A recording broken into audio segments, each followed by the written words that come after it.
Welcome back to Movie Insights. Today I will show you an action, sci-fi, thriller film from 2008 titled Death Race. Spoilers ahead. Watch out and take care. In the year 2012, the American economy collapses. Unemployment hits record high and crime rates spiral out of control. The prison system reaches breaking point, so private corporations now run all correctional facilities for profit. Terminal Island Penitentiary streams a series of cage fights live on the internet, and prisoners fighting to the death become a rating sensation. However, the audience soon becomes bored and demands more, and that's how The Death Race is born, a show where inmates race each other to the death in specially modified cars in order to win their freedom. In today's race, there are only two cars left. One is driven by masked inmate Frankenstein and his Navigator case, and the other is Frank's oldest rival, Machine Gun Joe. Both of them are nearing the finish line and ready to do anything to win, but for some reason, the weapons in Frank's car aren't working. He improvises by releasing the car's back shield, which hits Joe and earns Frank some momentary advantage, but Joe hasn't given up yet and still has the offensive leverage. Case knows Joe will destroy them and wants out, but Frank refuses to let Joe win, so Case ejects herself out of the car as Frank crosses the finish line at the same time Joe shoots it, winning yet exploding in the process. Some days later, industrial worker and ex-convict Denson Ames finds out the steel mill he works at is closing, and they aren't even paying the workers the full amount they owe him. As the workers start getting agitated, the anti-riot police arrive and begin beating them up at the smallest of provocations, and seeing his co-workers get hurt causes Jensen to jump into the fray and beat some cops in return. Night has already fallen by the time he makes it home. After saying hello to his wife, Jensen checks on his baby upstairs, unaware that a masked criminal is taking this chance to break into the house and kill his wife. When Jensen returns to the kitchen, the man knocks him out, puts the murder weapon in Jensen's hand, and leaves after making a shooting gesture with his gloved hand. Jensen wakes up moments later to find the police arresting him for the murder of his wife. 6 months later, Jensen is transferred to Terminal Island Prison, where he is received by guard Ulrich, who sprays him with freezing water, allows another cop to hit him, and takes him to a cell with 3 other prisoners who intend to beat him up. Ulrich comes to check on him, wanting to enjoy seeing him in trouble, but Jensen is a good fighter and has knocked all his cellmates out. The next morning, Jensen goes to the chow hall to have breakfast while being observed by Coach, Gunner, and Lists, who recognizes Jensen as a former record-holder driver that killed his career. The hall suddenly falls silent when Pachenko and his friend approach Jensen to provoke him, first by spitting on his food, then calling him a woman killer and a kid abuser. Jensen reacts by jumping on Pachenko to beat him up, but they're soon interrupted by the cops, who take Jensen to see Claire Hennessy, the prison warden. She's seen Jensen's record and knows he's a fantastic driver, so she makes him an offer. She wants him to become the new Frankenstein. The real one died on the operation table after his last race, but nobody knows this yet, so anyone could replace him under the mask. Frank was an audience's favorite and a very inspiring legend, which is why Hennessy doesn't want the world to know he's dead. She needs the legend to continue and bring back the ratings, which have drastically fallen since the real Frank died. The rules say that if you win 5 races you earn your freedom, so Jensen would only need to win 1 more because Frankenstein already had 4 under his belt. Jensen is still unsure about possibly risking his life for this, but Hennessy threatens him with solitary confinement if he doesn't accept, so he can't tell anybody her secret. Jensen has no other choice but to go along with it. Afterward, he's taken to the prison's auto shop, where he's introduced to Coach and his men, who are the mechanics in charge of Frankenstein's car and will guide Jensen through the basics. Each team has its own pit, and nobody helps each other. There's also a giant shop where Hennessy has been building something in secret for a month. The only ones that will know Jensen is the new Frankenstein are his team and very few guards, because Hennessy's power over the prison is absolute. Then Coach shows him the car he'll be driving, a modified Mustang V8 Fastback. It comes with a variety of both defensive and offensive gadgets, but it doesn't get loaded with ammo until race day so that prisoners can't use it to try to escape. It's impossible to do so anyway, because the prison is on an island, so the only way out is through a small bridge that would get swarmed with police cars and helicopters at the first indication of prison break. Once Jensen has acquainted himself with the car, he and the team continue their chat at the prison's backyard. The race has 3 stages. During the first 2 he must try to get rid of as many opponents as he can, and during the third one, the key is speed to make it to the finish line. All drivers count with a Navigator companion, which are girls brought from the women's facility. The one exception to this rule is Joe, who prefers to have a fellow team member as Navigator instead of a girl because he goes through them so fast, it makes the audience squeamish. List starts telling Jensen about the most important drivers then, who are all in the yard with him. There's 14K, a Triad member and MIT graduate, Hector Grimm, a certified psychopath that worships Hennessy, Slovo Pachenko, leader of the Aryan Brotherhood in the prison, and Travis Colt, a disgraced ex-NASCAR superstar. Their talk is suddenly interrupted when Joe and his team come over to insult Jensen and leave a message for Frankenstein saying this race is only between the 2 of them.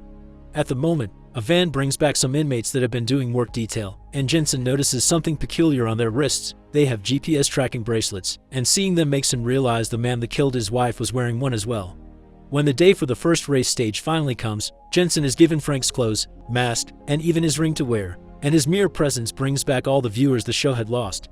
Coach tells him not to talk to the other drivers because Frank didn't. It was part of his mystique, but he's allowed to take off his mask inside the car because the windows are made of mirrored glass and Case also knows the secret.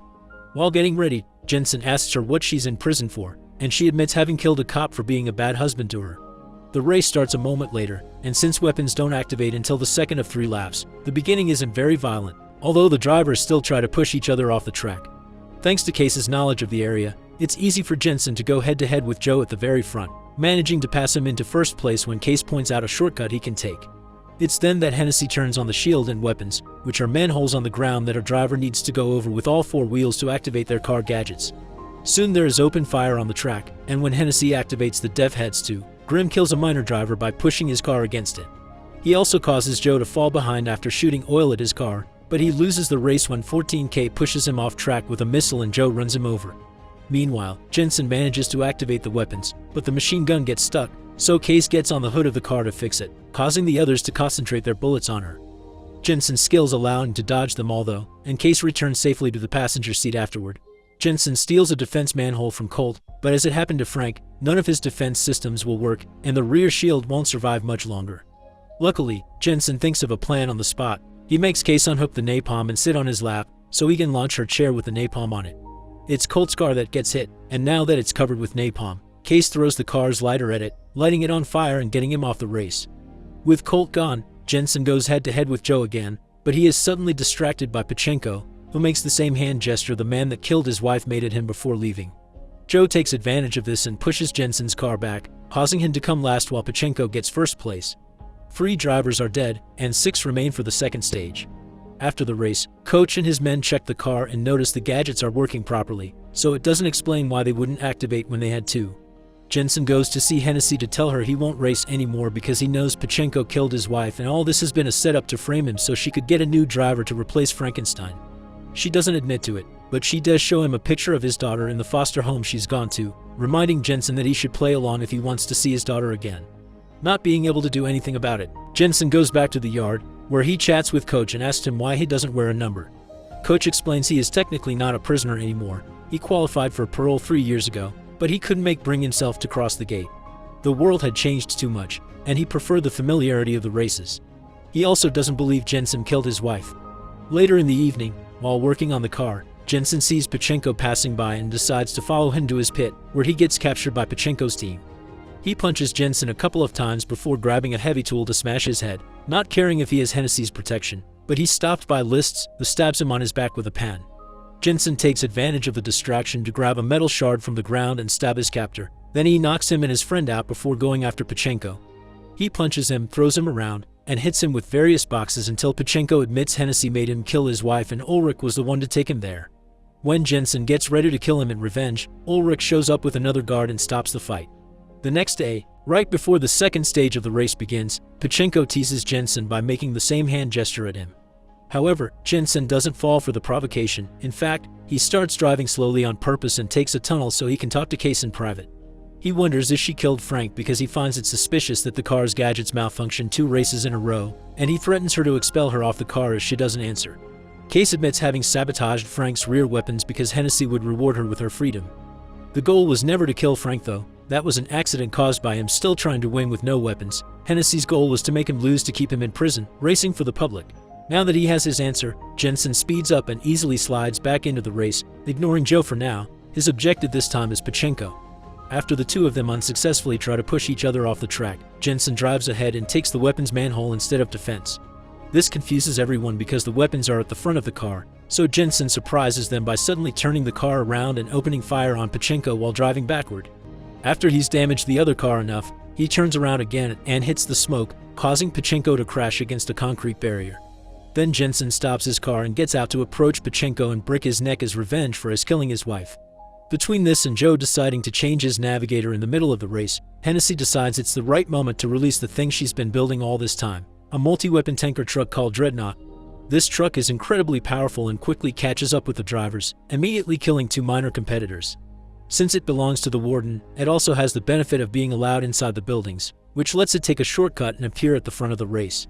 The Dreadnought slowly kills 14K's navigator before grabbing his car with chains and shooting at it until it explodes, which means only Jensen and Joe are left. There is no way they can defeat such a monster without a proper plan, so Jensen asks List to connect his communicator to Joe's car and they agree to work together. They flank the truck with their cars, doing their best to dodge any incoming attacks, and when a trap manhole appears in front of them, each of them hits it with two wheels, getting the four needed to activate it. This causes the tap to come up and the truck to crash against it. Now the second stage of the race is over, and Jensen and Joe will be the only drivers making it to the third. Later in the evening, Joe comes over to Jensen's pit to point out his voice suspiciously sounds a lot like Frank's, but he doesn't push for answers. Meanwhile, Ulrich and Hennessy decide that they need to kill Jensen since the Frankenstein mask can still be worn by someone else in the future.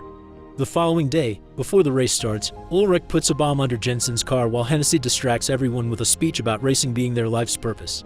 When she mentions this may be the first time someone may win their freedom with a fifth victory, Jensen realizes that they always rig the races to eliminate anyone that could possibly win for the fifth time, and that's why nobody has ever achieved it before, which means he won't be allowed to win today either. Coach hears this conclusion and, once they're allowed to go back to the auto shop, decides to show Jensen a very important detail on a video of Grimm's death. This gives him an idea for a plan, and he asks List to add a half-gallon reserve tank to his car before going to Joe's pit to ask him to collaborate with him again. While Jensen is changing into Frank's clothes, Hennessy visits him to give him his release papers and to make him a new offer. If he wins, she wants him to stay in prison and continue to be Frankenstein because the track is where it belongs. She claims he isn't daddy material and an ex-con couldn't give his daughter a good life, so choosing to stay would be an incredible unselfish act of love. Jensen goes to join the race without giving her an answer yet, but he does put away the release papers in his pocket. When he gets in his car, Case admits Hennessy also spoke to her and asked her to stop Jensen if he was about to win, but he doesn't worry about it. As soon as the race begins, Ulrich starts controlling the manhole so they only activate when Joe goes over them. He opens fire at Jensen as soon as he is able to, damaging his back shield so much that Jensen decides to drop it. However, Joe easily dodges it, having already learned the trick from when Frank did the same. Hennessy activates a defense manhole for Jensen to take in order to keep the viewers interested, but Joe launches a rocket at it, destroying it. He has more rockets to go and he launches them all at Jensen, who dodges them and lets them hit a wall. This wall was the one behind Grimm when he died, and it's already weakened because of that old explosion. So today Jensen and Joe have been calculating their attacks for them to land on the weak spot, and now the rockets hit it for a final blow that opens a hole and allows them to escape the prison. Furious, Hennessy ends the stream and sends all available cops after them before pressing the bomb detonator, but nothing happens. Coach and his men had already removed the bomb from the car and deactivated it. Joe and Jensen make it to the bridge, but the police cars are getting closer, so it's time to pull the next part of his plan. Jensen releases that extra half-gallon reserve tank, which hits the cars behind them, causing an explosion and a wall of fire that prevents any other cars from chasing them. Both convicts manage to cross the bridge gates and take two different roads so that all the helicopters only follow Jensen, who is the most important of the two. As Joe drives away, Case agrees to help Jensen with the last part of his plan because she owes it to Frank and Hennessy has already given her the release papers, so they'll be obliged to let her go. When they are passing by some construction cranes, Jensen jumps off the car under their shadows and hides in there while Case takes his place at the wheel. She only gets to drive a couple of miles more before the helicopters stop her with a wall of fire, but when she comes out of the car with her hands up, she's wearing Frank's clothes and mask. Since most people don't know about the identity exchange, the cops arrest her and take her back to the prison, allowing Jensen to escape and meet with Joe so they can board a freight train together. Back in the prison offices, Ulrich says the ratings are off the charts and congratulating gifts are already arriving. Hennessy opens the gift box he's brought and finds the bomb Ulrich had put under Jensen's car, which then explodes, killing them both. Outside in the track, Coach can be seen having pressed the detonator. 6 months later, Joe and Jensen have made a new life in Santa Rosalia, Mexico. They work together as mechanics in their own auto shop, and Jensen has regained custody of his daughter. Case visits them too after her release papers finally get processed, bringing with her a racing car for them to check out.